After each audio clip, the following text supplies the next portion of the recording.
I'm currently at the Nakanosakawa Sakura House, and I've been here for 2 months for my internship with CRCC Asia in Tokyo specifically, which has been an amazing experience. But one of the things I've had the hardest issue with, and today that's what I want to speak on, is my food allergy. I have a severe allergy to all nuts, peanuts, tree nuts. Besides that, I have a little allergy to eggs and certain things. So my idea today was to show a bunch of different types of food, try some different types of food, show what I usually like to eat, and actually, so I'm gonna go to the convenience store and pick up a bunch of things so you can compare and see how it will affect your allergy. I'm mainly gonna be speaking on my experience with nuts, but I mean, people with allergies understand that there's gonna be a lot of crossover in how it will affect people. How's it going? Well, I am currently walking from my accommodation at the Sakura House to the closest convenience store convenient nearby to pick up some snacks. It's currently raining a little bit. I'm gonna make this video to talk about my allergies and my experience with my allergies, as well as go over the food and allergen labels that you can find at convenience stores, eat my dinner as well.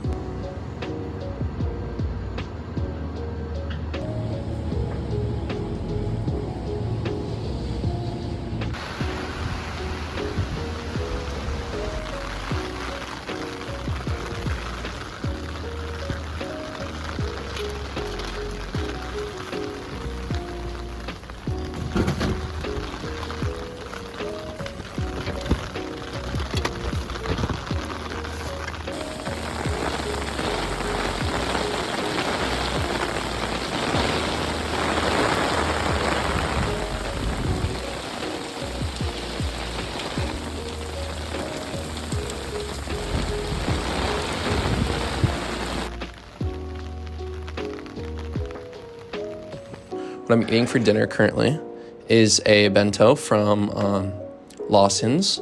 It is a fried chicken rice bowl. And then some of the other stuff I got, I have this chili tomato cup noodle that has the allergies on the back as well, which I'll go over in a second. And then I got some Pringles, nothing too crazy. Some smooth sweet red bean bun from 7-Eleven. I hit the vending machine and got a bunch of juices. I got this one. I got a sparkling apple one. And I got a mango popsicle thing, ice bar, and then some yogurts, nothing too crazy. Stuff that I eat and I know is perfectly fine for me, or I can do great with. There's 3 different types of ways that I kind of like to eat. Convenience stores being amazing resource because I can check the label of everything and know if I can eat it or not. I'm very comfortable because in Japan, they require by law a certain amount of allergens, and then all the way up to 28, I think it is, recommended allergens to be listed on every single product. And so there is allergens listed on everything. And usually, for me, at least, all my allergies are listed. In worst case scenario, even if your allergy is not listed, they will be probably containing the ingredients. For me, I've felt plenty comfortable enough checking the labels to eat something, especially with, the common sense of knowing what you can and can't eat. And then the second one I usually do is there's a couple of restaurants I know that have allergen menus here. Obviously, the fast food chains, a lot of chains usually have allergen menus, so it's been nice because when I'm by myself or whatever, I'll go there. But of course, it's really hard to avoid completely going to restaurants, especially if you're going out with people. And that's usually where most people suffer. And I was able to get these cards from a company called Select Wisely. And I'll link them. There we go. And it says in English on one side what my allergy is. It describes my nut allergy completely perfectly in English with the correct severity level. And then when you flip it over to the back, they translate it perfectly into Japanese. And so it's a nice card. When you go to, when I go to restaurants here, all I do is go, sumimasen, and then show them this card. Sumimasen is just excuse me. And so they'll look, and then I show them this card, and then I'll usually point at what I want in the menu. So I'll be like, kore, which is like this, kore onegaishimasu, this please.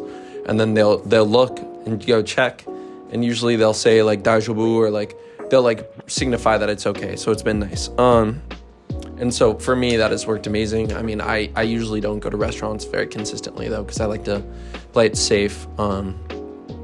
But I mean, depending on your comfort level, you're going to be more willing to go to certain places versus others. That being said, let's go over labels.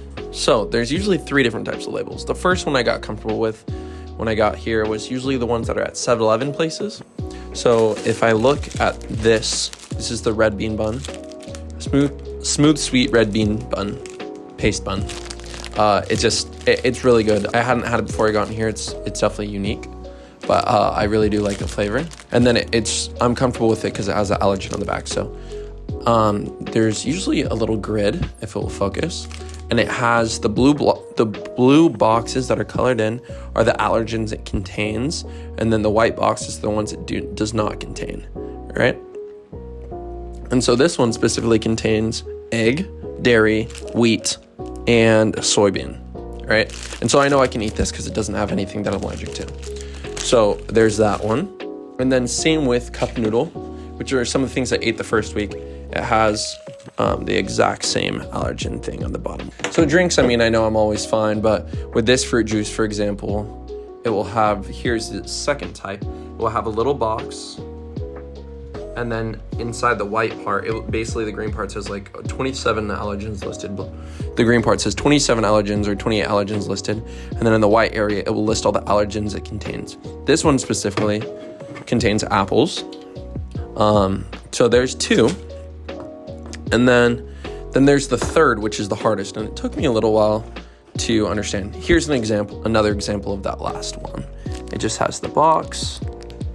It has the box and then has the 2 lists, which in this case is dairy and peach. And so then in the last case, so for example, my bento is the hardest pretty much to tell. It took me a little while to figure this out. But at the very end, there's a sentence. And it basically has a character before and a character after. And it's usually in parentheses. I'll put it up on the screen. But then it will list out every allergen within those parentheses. So as long as you can see where the ingredients are on a package and then see those characters, you can read out what's in the middle.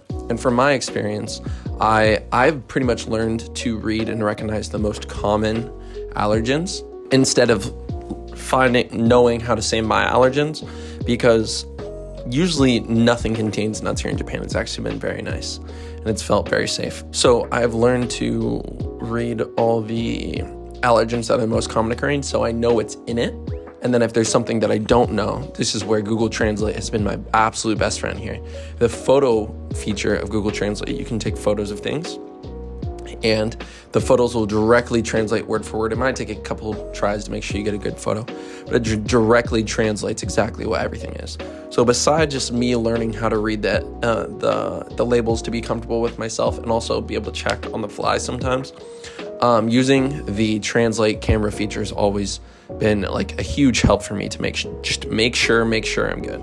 And so in this case, this chicken bento has wheat, egg, dairy, sesame, soy, and then there's one that's always I'll have a specific character and then it's like a meat character. I don't know. So anytime I see the meat character, I know it's a meat. Or double check if I want. But in this case, it's chicken because it's a chicken bento. So that's all this would contain. Yeah, I mean, my number one recommendation to anyone with allergies is just to push yourself, make sure you're eating, make sure you're taking care of yourself. That's the most important. Find some things that you're super comfortable with and just continue with those. And it's been very good. I've felt very comfortable, very safe. Japan's been amazing for this reason because they don't use a lot of nuts in their cuisine just in general. And so pretty much everywhere I've gone, I haven't really gotten rejected.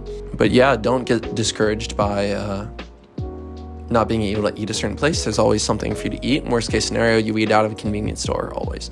And the fact that it gives you the labels allows you to try a bunch of new things. Yeah, have some good people around you. Maybe explain to people what your allergy is so they definitely know what you have going on so they can be supportive as well. Once I said again, I would definitely recommend the allergen cards. Pretty cheap online and it's going to save you a world of trouble from just trying to go and show Google Translate every single time. And maybe even on Google Translate, there'll be some miscommunication. But with these cards, it says specifically life-threatening allergy. So they won't mess around. But yes, a lot of restaurants are super nice to have allergen menus, so you can just go in and check. They're super accommodating, super understanding. So I will definitely say Japan's a good place to travel with a food allergy, compared to maybe a lot of other countries where they won't understand as well. And people are really caring too here. From my experience, people will definitely try and help you out and make sure you're okay, and they're not going to let you eat something that you can't. I really haven't been rejected from too many places, but that's just my experience. And yeah, I think we'll leave it at that.